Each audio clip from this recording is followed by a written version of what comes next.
मित्रों, हमने अपनी इस धारणाओं के अनुरूप 11 चरित्र चुने हैं। इस कार्यक्रम में आप सीखने का प्रयास मत करना। फिर यह कार्यक्रम किसके लिए है? सीखने के लिए नहीं है क्या? नहीं, सीखने के लिए नहीं है।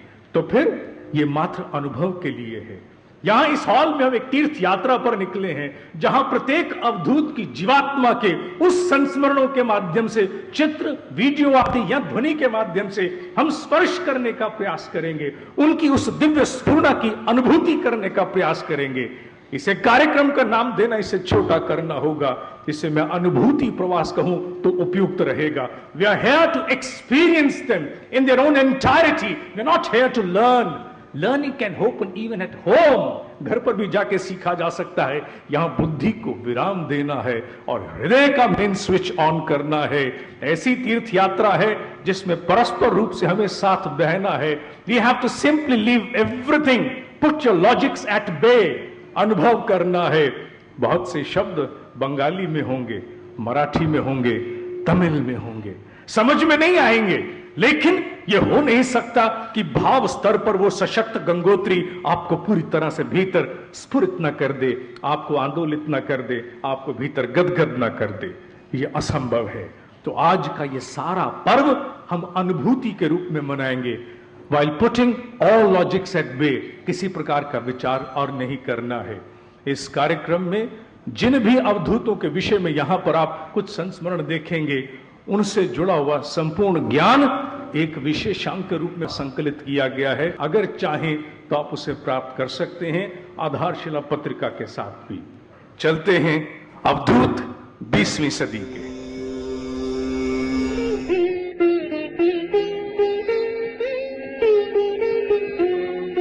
गुरु महाराज गुरु जय जय, परब्रह्म सद्गुरु जय जय। महाराज गुरु जय जय, परब्रह्म सद्गुरु जय जय। गुरु महाराज गुरु जय जय, परब्रह्म सद्गुरु जय जय। गुरु महाराज गुरु जय जय, परब्रह्म सद्गुरु जय जय। गुरु महाराज गुरु जय जय, परब्रह्म सद्गुरु जय जय।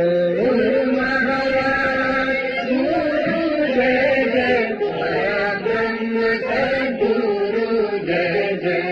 गुरु महाराज गुरु जय जय, परब्रह्म सद्गुरु जय जय। गुरु महाराज गुरु जय जय, शिवानंद सद्गुरु जय जय। गुरु महाराज गुरु जय जय,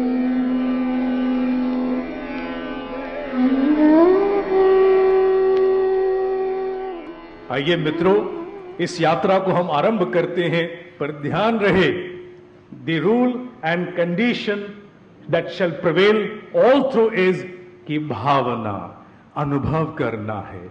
जब जब जो जो सामने आए उसे भीतर आत्मसात करना है, पूरी तरह से प्रफुल्लित होना है, गदगद अनुभव करना है कि इतनी महान सत्ता को आज हम यहां अनुभव करने पा रहे हैं। सबसे पहले आरंभ करते हैं उस पात्र से, क्योंकि हमने क्रम बिठाया है। जिस जिस समय जो जो अवधूत इस स्थूल शरीर से इस पृथ्वी को छोड़ते गए, उन्हीं के क्रम अनुसार हम लोगों ने प्राथमिकता को तय किया है। उसी चयन के अनुरूप सारा कार्यक्रम चलेगा। चलते हैं उस काल की ओर। 1902 में जिन्होंने अपना स्थूल शरीर त्यागा था, स्वामी विवेकानंद।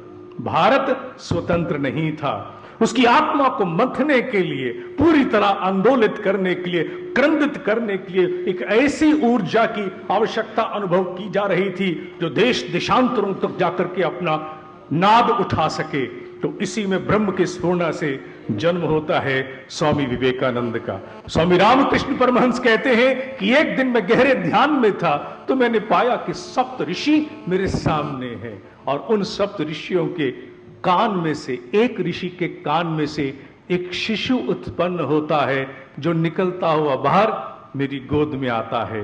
विवेकानंद वही है। ये वही विवेकानंद है जिसके माध्यम से भारत का सबसे पहला स्टील का उपक्रम खड़ा हुआ। बहुत कम लोगों को ज्ञात होगा कि जमशेदजी टाटा के आध्यात्मिक गुरु स्वामी विवेकानंद थे, और उन्होंने उनसे पूछा था कि मैं अपने राष्ट्र के लिए पहला स्टील निर्माण करने का एक उपक्रम रचना चाहता हूं, गुरुदेव कहां रचूं? विवेकानंद ने कहा, कल प्रातः काल मुझे मिलना, फिर बताऊंगा। और आज जहां टाटा नगर है, वो स्थान विवेकानंद ने नक्शे पर इंकित किया था। ऐसा स्थान था जहां सारे कच्चे पदार्थ वहीं परस्पर रूप से उपलब्ध थे, और वो उपक्रम कितना फला, कितना फूला, हम सब जानते हैं। विवेकानंद जी के 3 सूत्र भुलाए नहीं भूलते, चाहे काल कोई भी क्यों ना हो, क्योंकि अवधूत का शिक्षण काल से परे होता है। It is beyond time. उन्होंने कहा था कि मनुष्य में अगर पवित्रता है, मनुष्य में अगर दृढ़ता है, और मनुष्य उद्यमी है, तो असंभव को संभव बनाया जा सकता है। Purity, Perseverance end of course the enterprising instinct, ये किसी जीव में आ जाए तो हो नहीं सकता कि उसका दुर्भाग्य भी सौभाग्य में परिवर्तित ना हो। हमारी संतति को ये 3 सूत्र सिखाने हैं कि बेटा, पवित्रता तेरे मानस में छाई रहनी चाहिए, दृढ़ता तेरे भीतर होनी आवश्यक है, और उद्यमी भाव को नहीं टकाना। तटस्थ होकर के ईमानदार होने से ज्यादा अच्छा है कि उद्यमी बन, और उद्यमी बन करके अपने जीवट का प्रदर्शन कर। तेरे जाज्वल्यमान स्वरूप से इस पूरे राष्ट्र की तस्वीर बदल जाएगी। वो है स्वामी विवेकानंद।